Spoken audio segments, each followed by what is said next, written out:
With a focus on providing ease of living to citizens, Finance Minister Nirmala Sitharaman presented the Union Budget 2020 in the Parliament today.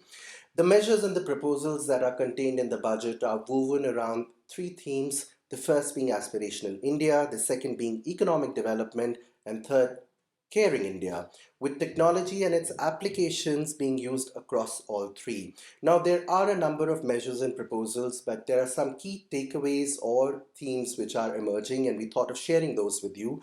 The first is that the government has reiterated its commitment to a stable and a predictable business environment, and one of the areas it's doing so is in driving fairness and efficiency of tax administration. The government is looking at adopting a taxpayers charter in the IT Act. It's also looking at deliberating further on the contract acts and also seeing how it can be further strengthened. The second and the more important announcement, and something which the finance minister spoke about right in the beginning of her speech, was on giving more money in the hands of people and increasing their purchasing power. Now, this is likely to have a positive impact on consumption and demand.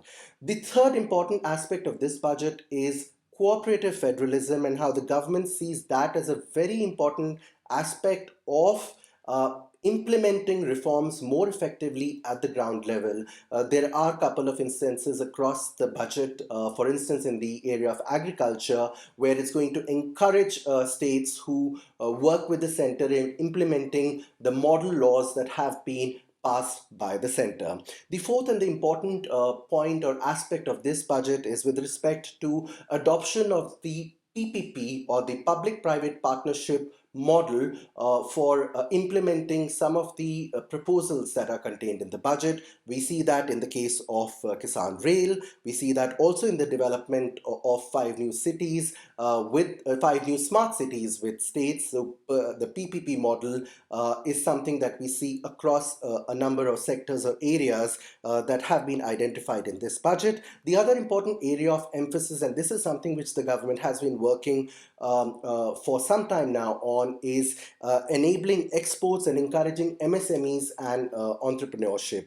There is a NIRVIC scheme which has been launched. There's also a new app-based invoice financing loans product that will be launched soon, and there are other measures. Finally, the government is looking at selling its remaining stake in IDBI Bank and also part of its holding in Life Insurance Corporation Limited. While over the course of the next few days, many of us will be going through the fine print of the finance bill, we thought of sharing some of the key takeaways and trends from this year's budget.